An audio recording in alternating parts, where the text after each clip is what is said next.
Hello guys, நீங்கள் பார்த்துட்டு இருக்கிற சினிமினி விஜயபல சேனல். இந்த சேனலில் இப்போ என்ன பார்க்க போகிறோன்னு பார்த்தீங்கன்னா, நம்ம பிரேமலு படத்தோட ஒரு அஃபீஷியலான அனௌன்ஸ்மெண்ட் வந்து இப்போ வந்து படக்குள்ள வந்து லான்ச் பண்ணியிருக்காங்க. இந்த அனௌன்ஸ்மெண்ட் என்ன மாதிரி இம்பாக்ட் வந்து கிரியேட் பண்ணியிருக்குன்னு சொல்லிட்டு இந்த வீடியோ நம்ம டீட்டெயிலாக பார்ப்போம். அதுக்கு முன்னாடி நீங்கள் இந்த சேனலுக்கு புதுசாக இருந்தால் அந்த சேனல் சப்ஸ்கிரைப் பண்ணி பெல் ஐக்கனோட கிளிக் பண்ணி வச்சுக்கோங்க.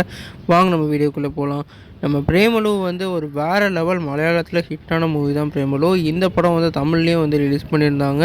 ரெண்டுத்துலேயுமே வந்து வேறு லெவல் கலெக்ஷன் பண்ணுச்சு. குறிப்பாக வந்து 100 கோடிக்கு மேலே வந்து இந்த படத்தோட பாக்ஸ் ஆஃபீஸ் கிளப் இருந்தது. இந்த படம் வந்து ஒரு ஃபீல் குட் மூவியாக வந்து அவங்க 2 பேரோட காதலை வந்து எப்படியெல்லாம் வந்து வெளிப்படுத்துகிறாங்க, எந்த ஒரு அடல்ட்டும் இல்லாமல் வேறு லெவலில் வந்து காமிச்சிருந்தாங்க. குறிப்பாக வந்து ஹியூமர் சென்ஸ்லாம் வேறு லெவலில் ஒர்க் ஆயிருந்தது. இப்போ இந்த படத்தோட பார்ட் 2 வந்து அறிவிச்சிருக்காங்க. இந்த பார்ட் 2 வந்து அவங்களோட லாங் ரிலேஷன்ஷிப்பை வந்து சொல்கிற மாதிரியான கதையாக இருக்க போது. ஏற்கனவே அவங்க வந்து ஃபாரின் போயிட்டாங்க. இப்போ இவங்க 2 பேரும் லாங் ரிலேஷன்ஷிப்பில் என்ன மாதிரியெல்லாம் இருக்க போகிறாங்கன்னு சொல்லிட்டு காமிக்க போகிறதா தெரியுது. இந்த படம் வந்து 2025 வந்து ரிலீஸ் ஆக போகிறதா மென்ஷன் பண்ணியிருக்காங்க. இதை பற்றி நீங்கள் கமெண்ட் பண்ணுங்கள்.